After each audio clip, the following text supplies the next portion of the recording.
Selamat ketemu lagi di modul yang kelima. Modul kelima ini akan membahas tentang bagaimana sebagai seorang sales yang profesional mengetahui tipikal pelanggan kita. Teman sekalian, untuk bisa menarik di mata konsumen, berarti kita pun harus menarik di mata mereka. Untuk bisa menarik konsumen yang kuat, berarti kita harus lebih kuat. Untuk bisa menarik supaya konsumen itu komit, berarti kita harus berkomitmen lebih dahulu. Artinya apa? Kita lakukan kepada orang lain sesuai dengan apa yang kita inginkan kepada diri kita sendiri. Maka kita akan menarik di mata konsumen. Mengenali pelanggan itu penting, teman sekalian ya. Mengapa?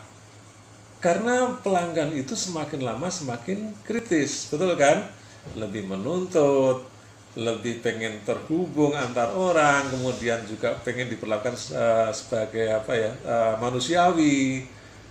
Dan yang perlu kita ketahui lagi adalah apa? Memahami karakteristik pelanggan itu akan mempermudah kita dalam melakukan penjualan.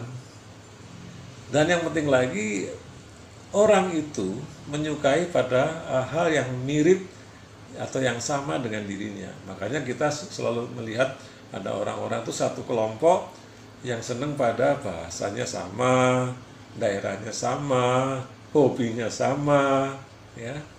Bahkan di dalam sebuah perusahaan tuh kita sering melihat mereka dikasih seragam, ya, seragam atau pakaian itu. Tujuannya untuk apa?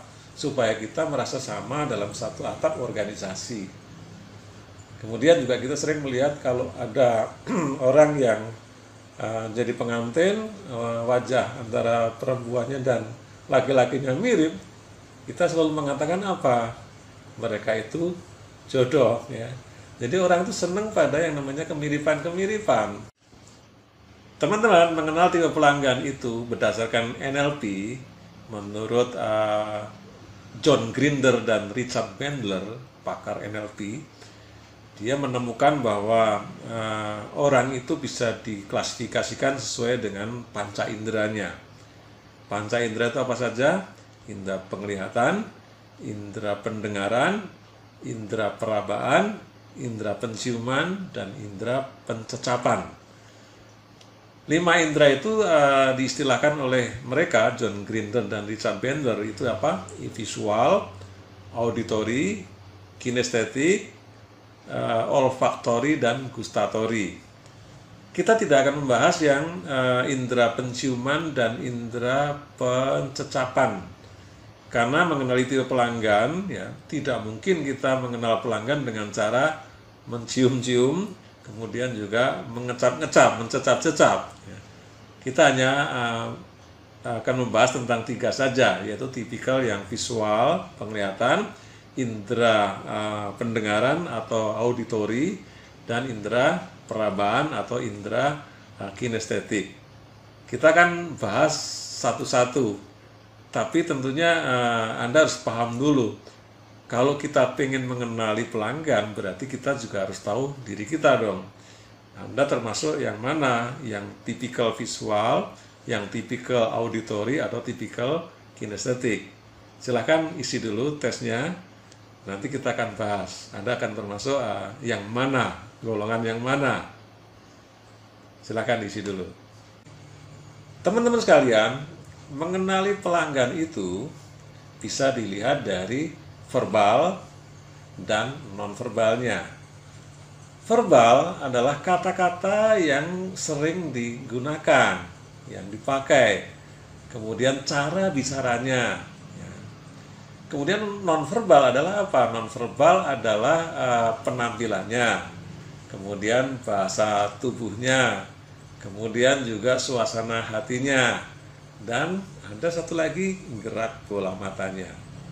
Itu kita bisa kenali pelanggan itu dengan cara melihat verbal dan nonverbalnya. Nah, kalau orang visual gimana dong? Kalau orang visual itu bisa kita lihat kata-katanya. Itu biasanya dia menggunakan referensi seperti ini. Kelihatannya hari akan hujan.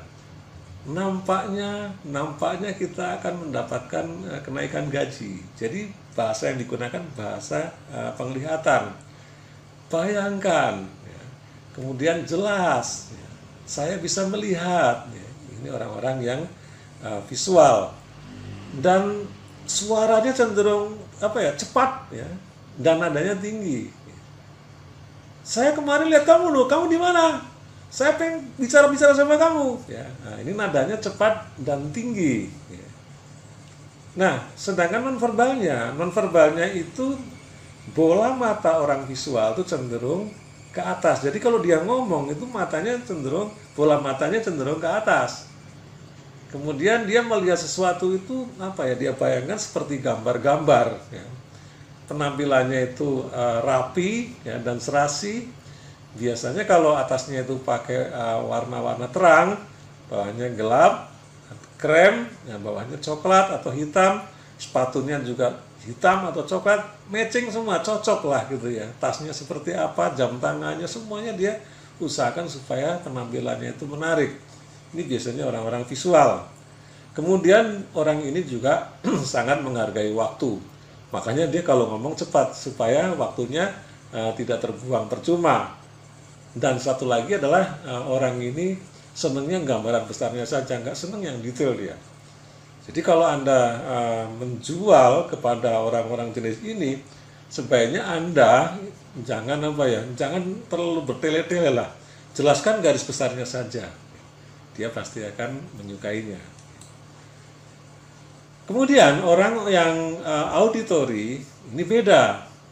Verbalnya, ya, kata-kata yang digunakan, kalau orang visual kan kelihatannya, kalau ini dia akan menggunakan bahasa telinganya, katanya, ya, dengar-dengar kita akan naik gaji ini, ya. Kemudian ada iramanya kalau ngomong, ya. Senengnya itu ngobrol dengan saya, ya. Yuk cerita dengan saya. Ada dia senang pada pendengarannya. Dia kalau bicara juga dengan ada iramanya. Kamu kemarin di mana? Saya lihat itu loh, ya. Saya pengen cerita-cerita, ya. Ada irama, ada nada ketika dia bicara. Kemudian kalau nonverbalnya, kalau orang visual bola matanya tadi kemana? Ke atas. Kalau orang auditory, dia bola matanya hanya sejajar saja, ke kanan, ke kiri, ya, karena mungkin dia pengen melihat telinganya ada di mana gitu ya. Kemudian dia menyukai pada mendengarkan, ya. Dia senang dengerin musik. Maka sering kita melihat ada orang-orang yang kemana-mana bawa headset, ya, ditutup telinganya hanya untuk mendengarkan musik. Kemudian dia adalah seorang storyteller yang baik. Dia senang bercerita. Maka sering kita bisa membedakan ketika orang yang cerita orang itu kok lebih menarik, ya, padahal ceritanya sama dibandingkan dengan orang yang lain yang cerita itu beda, ya, karena beda, dia ada nada, ada intonasi, ya. Nah, kemudian dia suka bicara pada diri sendiri, dia suka ngomong sendiri, ya. Ketika berpikir itu suka sambil ngomong. Aduh, susah ya, aduh, berat ya. Nah, ini mikir tapi ada yang diomongkan gitu ya. Ini orang-orang yang auditory. Dan satu lagi adalah orang yang kinestetik. Ini beda lagi. Kalau kinestetik, kata-kata yang diomongkan adalah apa? Karena dia menggunakan rasa, maka dia akan ngomong rasa-rasanya, ya. Dia tersentuh, ya, mudah sedih, mudah gembira, ya. Dia suka ngomong feeling saya kayaknya gaji akan naik, perasaan saya, ya. Suaranya cenderung lambat, ya, dan berjeda, ya. Kamu kemarin pergi kemana ya? Ya. Jadi nadanya itu ada jeda-jeda gitu ya, dan lambat. Nah, nonverbalnya, kalau orang visual itu tadi kan ke atas, kalau orang auditory sejajar, kalau kinestetik cenderung ke bawah. Jadi dia pengen melihat hatinya ada di mana, hatinya seperti apa. Kemudian dia suka menyentuh dan suka disentuh. Ya, ini biasanya suka ada yang atasan kita atau siapa yang suka menyentuh badan kita, ya, gimana suka salaman, ya kan.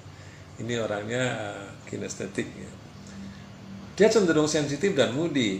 Dia tergantung suasana hatinya. Kalau dia sedang senang ya berangkat dari rumah, wah dia semangat sekali ya.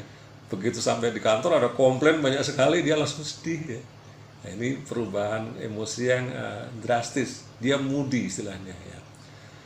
Dan dia juga perlu waktu di dalam penyesuaian diri. Dia tidak mudah dalam satu lingkungan yang baru langsung bisa menyesuaikan diri, langsung bisa beradaptasi dengan baik. Dia perlu waktu lah ya. Ini orang-orang yang kinestetik. Nah, terus kalian itulah tipikal pelanggan kita. Jadi kalau kita pengen menjual produk kita kepada konsumen kita, coba kita lihat pola preferensi yang digunakan, pola pikirnya atau preferensi yang biasa dipakai. Orang visual berarti kita cara menjelaskannya juga jangan cepet, jangan lama-lama, yang cepat saja. Kalau orang auditori berarti kita juga jelaskan detail karena dia senang pada detail. Sementara orang-orang yang kinestetik kita jelaskan dengan cara memberikan brosur-brosurnya ya, supaya dia bisa memegang-megang, menyentuh-nyentuh ya, karena dia orang yang senangnya pegang-pegang ya. Itulah tipikal pelanggan kita. Terus kalian, kita akan masuk pada modul yang berikutnya yang penting juga, yaitu membangun kepercayaan. Tetapi setelah yang satu ini.